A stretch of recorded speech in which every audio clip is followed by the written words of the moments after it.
Okay, so what if I told you that the best self-defense has almost nothing to do with fighting? Today, we're stepping outside the dojo, we're leaving the octagon, and we're exploring a system that's built not for aggression, but for one thing: survival.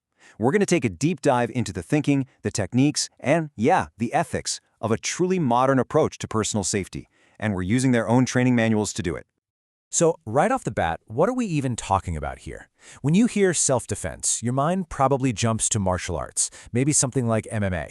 But the system we're looking at today, it really doesn't fit into those neat little boxes. And it forces us to ask this one really important question that's going to frame everything we talk about. And this chart, this really lays it all out. Just look at that first row, the goal. For martial arts, it's about tradition. For combat sports, it's about winning points. But for a reality-based self-defense system, an RSBD, the goal is just one word: survival. It's not about looking good, it's not about scoring points. It's about adapting to real, messy, modern threats. And that means the approach has to cover everything, from talking your way out of a situation all the way to physical defense. Okay, so keeping that big difference in mind, let's start to peel back the first layer here. Because before we get into any of the physical stuff, we have to understand the core philosophy. This is so important because we're not just looking at a bunch of moves, we're looking at a whole system built on one very specific, very powerful idea. The system we're exploring is Krav Maga, and as the instructor manual points out, the name itself is kind of the ultimate spoiler: contact combat. It tells you everything you need to know. Right away, it signals this is a practical, hands-on system designed for the chaos of a real encounter, not the clean, predictable world of a dojo or a ring. And this quote, straight from the KMG manual, this is the system's North Star. The #1 goal: do not get hurt. That one simple phrase changes everything. It frames the entire system as defensive.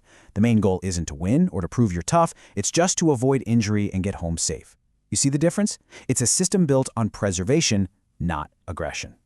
So, how do they actually train you to not get hurt? Well, it's through these 4 connected pillars. This isn't just about doing push-ups and learning moves. It's about training your brain to make good decisions when you're terrified. It's about understanding the tactics of a bad situation. And then, and only then, having the physical and technical skills to actually do something about it. It's a completely holistic way of looking at personal safety. So, what does all that actually look like when things get physical? The best way to think about this system is like a giant toolbox, just filled with all sorts of different tools for a huge range of problems. So let's open the first drawer of our toolbox. This is where you find the solutions to the common stuff, the unarmed attacks. We're talking about things like someone grabbing your shirt, all the way up to life-threatening chokes or even headlocks. The big idea here is always immediate, decisive action to shut down the threat right then and there. Now, the next level of the toolbox. This is where it gets truly terrifying: armed attacks. The curriculum covers defenses for knives, bats, even firearms. But, and this is a huge but, the mindset is totally different. The goal is never to get into a sword fight or a duel. It's all about surviving that first moment, creating a split-second opportunity, and getting the heck out of there. And finally, the system has to deal with really complex, messy situations. What happens if you end up on the ground? What if the attacker just keeps coming, even after you defend? The training even gets into third-party protection, like what you might do in a hostage situation. This just shows you how deep the tactical thinking really goes. Okay, so it's one thing to have all these cool tools in your toolbox, but it's another thing entirely to be able to find the right one when your heart is pounding, you can't think straight, and adrenaline is just flooding your system. And that brings us to maybe the most critical part of all: training under stress. This little phrase, right out of the instructor manual, is everything. If a technique is too complicated, if it needs fine motor skills that you're going to lose the second you get scared, it's useless. So, the entire way they train is built around this one single idea. The moves have to work under pressure. So how do they do it? Well, the curriculum is full of these specific methods. They do drills blindfolded to make you rely on touch. They have scenarios where the attack just keeps changing, forcing you to adapt. They even train you to read the little behavioral cues that happen before an attack. And of course, there's stress testing, to get you as close as possible to the feeling of a real-deal confrontation. This slide shows that adaptive thinking perfectly. A real attack is almost never just one move. This whole continuing attacker idea trains you to defend the first thing that happens, and then immediately flow into another defense as the attacker changes what they're doing. It's all about solving problems in real time, not just repeating some memorized dance routine. But here's the thing. When you learn how to handle violence, you're taking on a huge amount of responsibility. And that brings us to a part of the system that is just as important as any physical skill, the super strict ethical and legal code that controls how it's all used. This right here is a core idea in the instructor training. The skills being taught can cause very serious injury. So, understanding when, why, and exactly how much force is okay to use, both legally and ethically, is just as important as learning how to throw a punch. This brings us to the first big legal test of self-defense. Was the force actually necessary? And here's the part that might surprise you.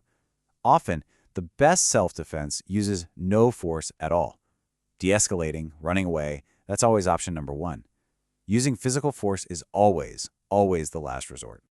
And, okay, let's say force was necessary. Well, it also has to be proportionate. That's the second legal test. You can't, for example, use deadly force against someone who just pushed you, but the law isn't totally blind to what's going on.